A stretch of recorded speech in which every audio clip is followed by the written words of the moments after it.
The Chief of the Information Bureau lost? I will never admit that fact. I control every bit of information. Therefore, if I don't acknowledge that I lost, then it means that I didn't lose. Is that your own personal form of denial? You're wrong! It's a fact! The information that I release becomes the reality of the netherworld! But you lost, so you're just in denial. That's not very final boss-like. You're wrong! As long as I don't admit it, the fact that I allegedly lost doesn't exist. Have it your way. I shall simply be forced to destroy you over and over again. What? Until you admit defeat, I will use every ounce of power I possess to destroy you hundreds of thousands of times. Hundreds? Thousands? Don't underestimate my persistence. I'll give you the real Hades treatment until your soul is broken. Over and over, forever! Forever? Wow, how former tyrantly of you. I could really feel the weight of your threat. Yes, I learned a very valuable lesson. Scribble, scribble. Tyrant? And that power? By any chance, are you Tyrant Valvatores? You got that right. That legendary tyrant is still alive and works as a printing instructor. And what would such a tyrant be up to now? What is your objective? I thought you'd never ask. Right here, see? On the second line on this article, there's a typo right here. Oh, Jesus. Wait. That's not what I meant. Please allow me to explain on his behalf. What my esteemed Lord Valvatores is trying to communicate to your plebeian mind. We are the rebels of Hades who have stepped forward to usurp the regime. We will send this rotten corruptiment and its president crashing down, bring Hades to this world, and teach everyone a lesson. And I'm gonna be the new president. Disgaea is gonna be the final boss. Princess Pony. And what about you, rascal? I want his jacket. I never once thought about who Shut I up, really give me was. your I always jacket. thought I deserved to be respected and obeyed just because I was the son of the president. But when they announced that I was dead, I lost that identity and realized something for the very first time. I can't do anything.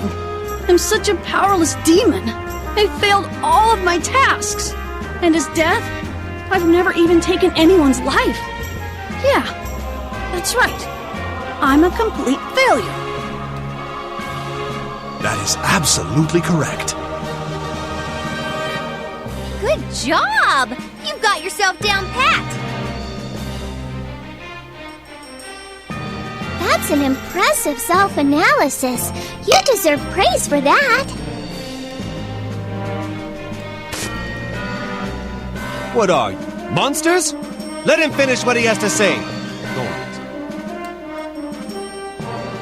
Okay, anyway, I'm fully aware of all that now. But that's why I want to earn the recognition I deserve with my own power. And Measle, the president's son, who used to ride his father's coattails, is indeed dead forever. From now on, I'm gonna carve out a life of my own as Death of Measle.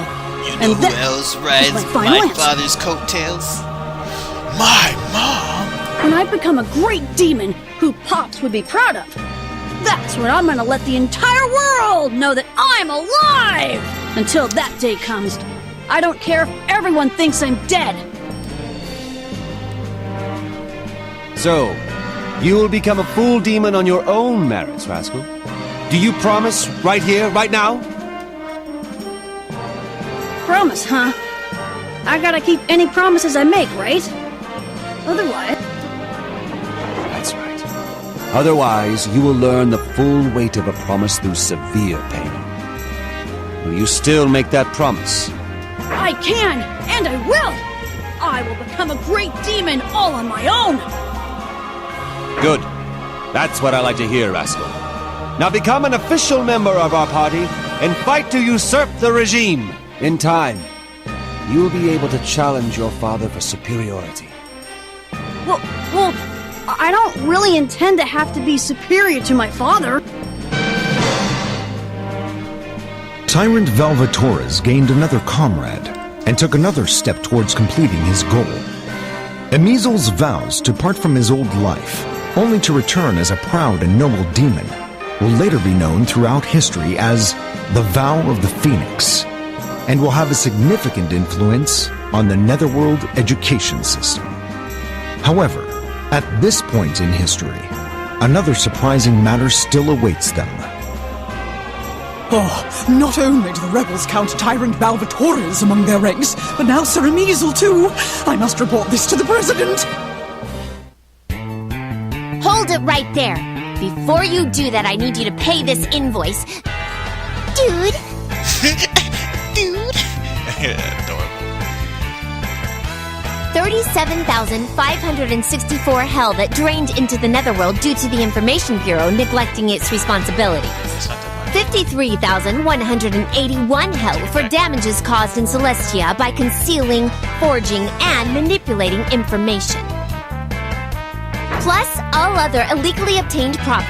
I'm here to collect a grand total of 1,192,296 hell. Dude. That's what I say after You! every sentence. That awkwardly placed dude. You're not a real Prinny, are you? You can't deceive an experienced Prinny instructor with that farce! Reveal yourself! You are correct. Not bad.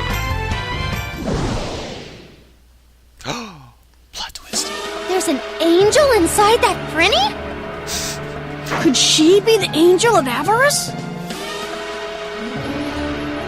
That's just the stupid nickname that some demons gave to me without my consent.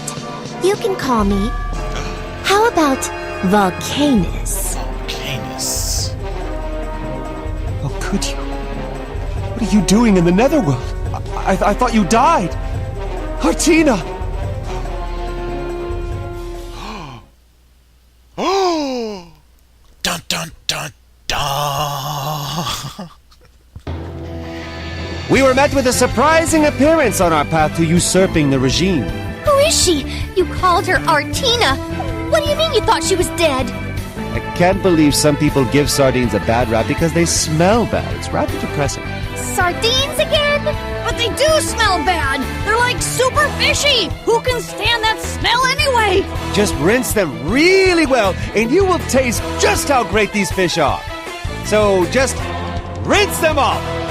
Until you're content, then just trick yourself into eating them. So you have to be tricked into eating them?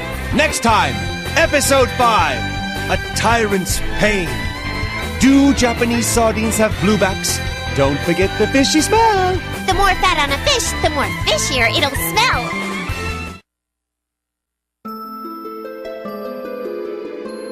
Hey, what's with the long face? Tired?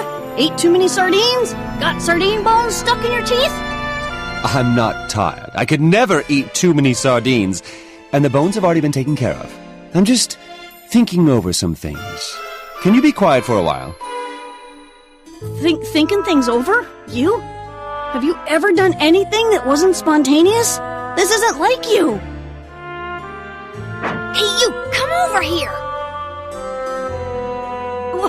What is it? Hey, stop pulling me! You idiot! Don't you get it? He's thinking about that angel girl. The angel? You mean the Angel of Avarice? Oh, he still hasn't gotten over the fact that he let her go. Well, she did end up stealing all the money from the Information Bureau. Man, her greediness is the stuff of legend. You're such a child. That's not why he's so out of it.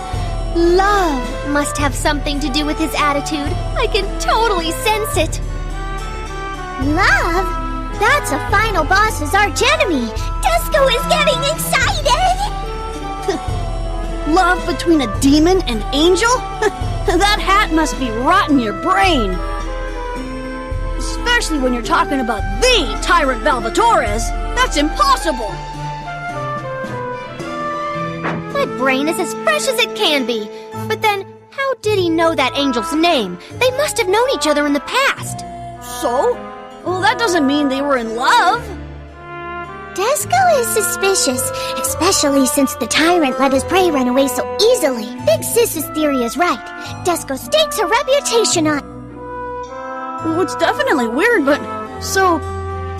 is that what love is? It's love. L-O-V-E.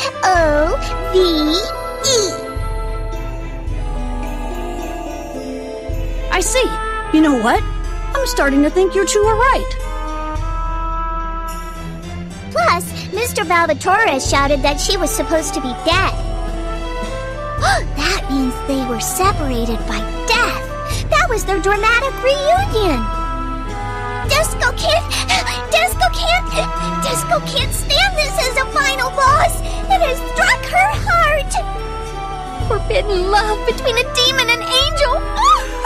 My dream is getting way more exciting. You're all delusional.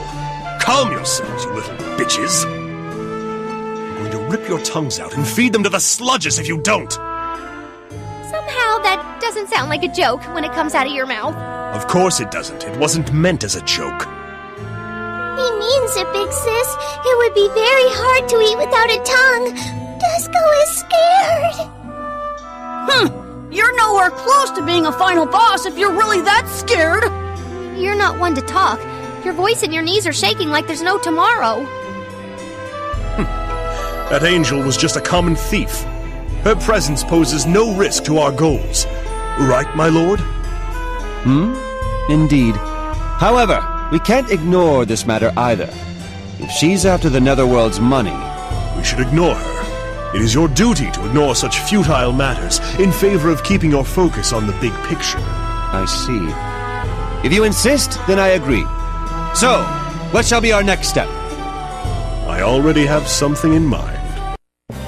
According to our research, which Sir Fenric ordered us to undertake, we suggest you move on to the mid-level demon area, dude. If you can bring them under your control, you'll gain the support of all the independent voters of the mid and lower levels, dude. That includes over half the Netherworld supporters. And that's all I got, dude.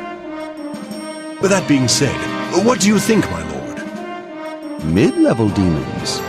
That may actually require a bit more effort this...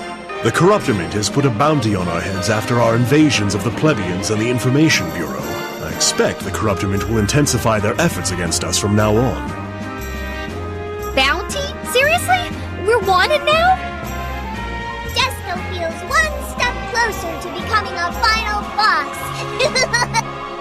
Wanted? I bet they're still calling me the fake Ameasle! Bounty, huh? Interesting. So, how much are we worth? 10,000 hell, my lord. 10,000? That's all? Those bastards! How could they? We'll make them regret putting such a low bounty on us? They're probably just broke. But as long as my lord is motivated, I'm fine with you keeping it that way. Indeed. Then let's go! To bring Hades to the Netherworld and teach every living creature a lesson. Okay, to become the Netherworld President. To become a magnificent final boss. To become a great demon and make Father proud. Their goals are completely different from one another. That doesn't matter. No matter our goals, there's only one path we each can take. We are more united than ever. To fulfill each of our goals and to usurp the regime, let us bring the bourgeoisie under our control! Episode 5, The Angel of Avarice.